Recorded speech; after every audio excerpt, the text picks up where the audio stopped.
અહીંયા એક્સિડન્ટ થઈ ગયો છે એક્ટિવાનો. તો શૂટ જુઓ ગાઈસ, હું શૂટ કરું છું.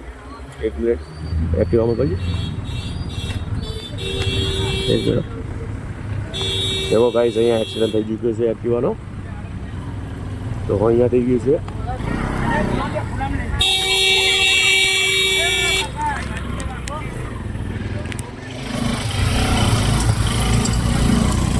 પાછળ બેકગ્રાઉન્ડ લોકેશન કેવું દેખાય છે ગાઈસ?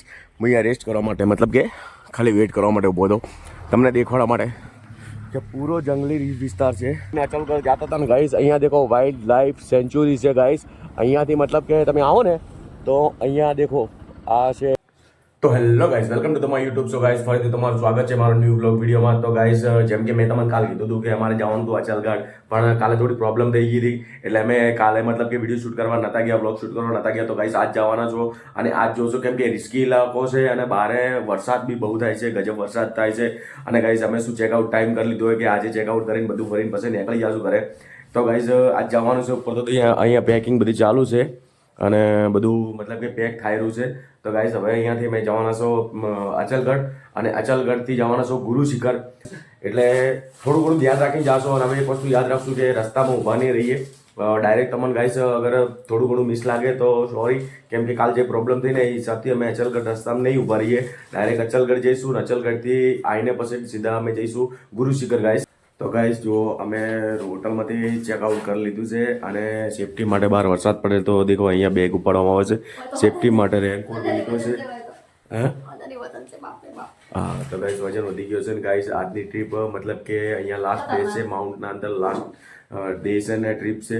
તો ગાઈસ આજની જે જગ્યા જવાનું છે ટ્રીપ ખતરનાક છે. અચલગઢ જતા હતા ને ગાઈસ, અહીંયા દેખો વાઇલ્ડ લાઈફ સેન્ચુરી છે ગાઈસ.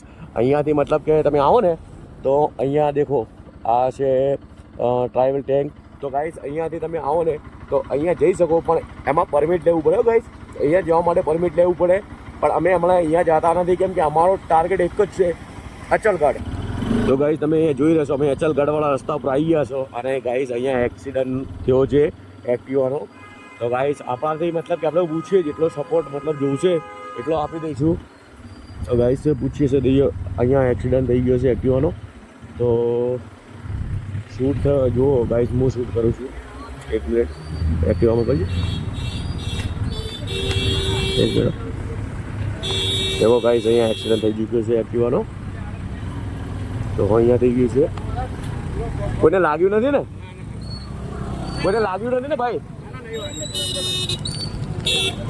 કઈ હેલ્પ તો નથી જોતી ને?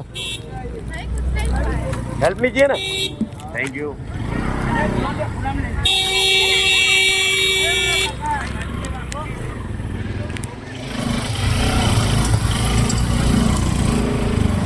તો ગાઈસ તમે જોઈ રહ્યા છો કે જેમ કે પાછળ અમે અહીંયા ઊભા રહેવું છે કેમ કે ગાઈસ અહીંયા માણસને એક્સિડન્ટ ગાઈસ થઈ ગયો છે.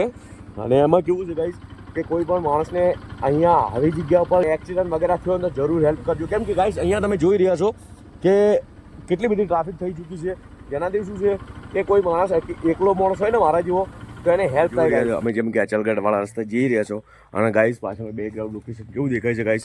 હું અહીંયા રેસ્ટ કરવા માટે, મતલબ કે ખાલી વેઇટ કરવા માટે ઊભો હતો તમને દેખાડવા માટે કે પૂરો જંગલી વિસ્તાર છે. અને આ રસ્તો અચલગઢ એટલે અચલગઢ વચમાં પડે છે અને ગુરુ શિખરવાળો રસ્તો છે. અને ગાઈસ અમે જ્યારે બી અહીંયા આવીએ ને તો કે અમે જે જગ્યા ફ્રૂટ વગેરે ખાઈએ ને એ તમને દેખાડો. હું કમસે કમ 5 વર્ષ પછી આવ્યો ગાઈસ, હું 5 વર્ષ પછી આવ્યો પણ અહીંયા હું આ પણ જગ્યા હજી સુધી હું ભૂલ્યો નથી. તો ગાઈસ દેખો આ જગ્યા છે ને, હું આવું છું ને જ્યારે બી તો અહીંયા આગળ હું મતલબ કે ફ્રૂટ વગેરે મેગી વગેરે કંઈક ને કંઈક ખાઉં છું. કેમ કે આ દેખો જગ્યા અહીંયા છે. હું 5 વર્ષ પછી આવ્યો ને તો એ જગ્યા હું ભૂલ્યો નહોતો. તો ગાઈસ મેં જેવી જ મતલબ કે લોકેશન દેખી ને તો મને ખબર પડી ગઈ. દેખો તો મારી વાઈફ તો એનું ખાવાનું ચાલુ છે. શું કહો છો? તો ગાઈસ આપણે દેશી ભાષામાં શું કહીએ? જામફળ કહીએ છીએ. અને દેખો ગાઈસ આ લોકેશન છે, તમે ગમે ત્યારે અહીંયા આવો તો સેફેસ્ટ પ્લેસ છે. અચલગઢ મતલબ કે ગુરુ શિખરવાળા રસ્તા જવો ને તમે અચલગઢવાળા રસ્તે જાઓ ને તો દેખો આવી પબ્લિક પ્લેસ હોય ને ત્યાં આગળ જ ઊભા રહેજો. તમે રસ્તામાં કોઈ જગ્યા ખાલી પ્લેસ હોય ને તમને એમ લાગે ફોટોશૂટ કરવો તો ગલત જગ્યા મત ઉભા રહેજો. તમે જોઈ રહ્યા છો અહીંયાથી અમે અચલગઢ જવાના હતા. દેખો ગાઈસ આ રસ્તો છે, અહીંયાથી તમે આવશો એન્ટ્રન્સ અહીંયા 10-20 રૂપિયા તમારા એન્ટ્રન્સ લેશે કેમ કે સિક્યોરિટી ફૂલ છે. એટલે અહીંયાથી જે ગાડી જાય છે ને એ જાય છે ગુરુશિખરવાળો રસ્તો અને જે આ રસ્તો છે એ અચલગઢવાળો રસ્તો છે. તો ગાઈસ જેમ કે મેં તમને કીધું ને એમ હું તમને અચલગઢ લઈ જાઉં અને પછી ત્યાંનો વ્યૂ દેખાડ. તો ગાઈસ જો મેં અચલગઢ પહોંચવા આવ્યા હતા, મેં ત્યાં જેમ કે તમને કીધું હતું કે હરેક વ્યૂ તમને દેખાડીશ. તો ગાઈસ દેખો અહીંયાથી અચલગઢ અમે થોડા આગળ નીકળ્યા હતા અને અહીંયાથી વ્યૂ દેખાય છે ગાઈસ. તો હજી અમે આગળ જઈશું અને આગળ જઈને તમને બાકીનો વ્યૂ દેખાડીશ કેમ કે મારા મતલબ કે જેટલા HB08 ફેમિલી છે ને એમના મારા બધા સપોર્ટર્સને કહેવાનું છે ગાઈસ હરેક નાનો વ્યૂ હશે ને એ પણ તમને દેખાડીશ કેમ કે મારા જેટલા વ્યક્તિ આવશે ને મારા મતલબ કે મારા સપોર્ટર્સ આવશે ને એમના માટે હરેક વ્યક્તિ માટે એક જગ્યા દેખાડીશ ગાઈસ. દેખો અહીંયાનો વ્યૂ કેવું દેખાડે. આ બધો આદિવાસી વિસ્તાર છે અને આ એવું જરૂર નહીં કે આદિવાસી વિસ્તાર છે, પાછળ બેક સાઈડમાં રેસ્ટોરન્ટ વગેરે પબ્લિક પ્લેસ છે બી છે હો ગાઈસ. તમે એવું ના વિચારજો કે મેં તમને કીધું કે આદિવાસી પ્લેસ છે તો આદિવાસી બેક સાઈડના અંદર પબ્લિક પ્લેસ પણ છે અને ઘણું દૂર નથી, ખાલી બેક સાઈડમાં જ છે ગાઈસ. તો ગાઈસ બ્લોગમાં બન્યા રહીજો ને હું તમને દેખાડીશ ગાઈસ કે બધું કેવું છે કેવું નથી બધું દેખાડીશ ગાઈસ. અને અહીંયાથી બ્લોગ દેખો ગાઈસ વ્યૂ કેવું દેખાય. તો ગાઈસ તમે જોઈ રહેશો અમે અચલગઢ આવી ગયા છો અને અહીંયા પબ્લિક પ્લેસના અંદર ઊભા રહ્યા છો અને ગાઈસ હું તમને દેખાડું છું કે જેમ કે મેં તમને કીધું હતું કે હું અચલગઢ આવ્યો હતો ને અચલગઢ આવી અને મતલબ કે ઉપરનો વ્યૂ દેખાડો. અને ગાઈસ દેખો આ ગાઈએ મને બહુ પરેશાન કરી દીધો છે. કેમ પરેશાન કર્યો છે ખબર છે ગાઈસ? તમે નહીં માનો કે એને ખાવા મજબૂત મળી ગયું છે એટલે બહુ પરેશાન કરી દીધો છે ગાઈસ. તો હું તમને દેખાડું છું ગાઈસ ઉપરનો વ્યૂ દેખાડો.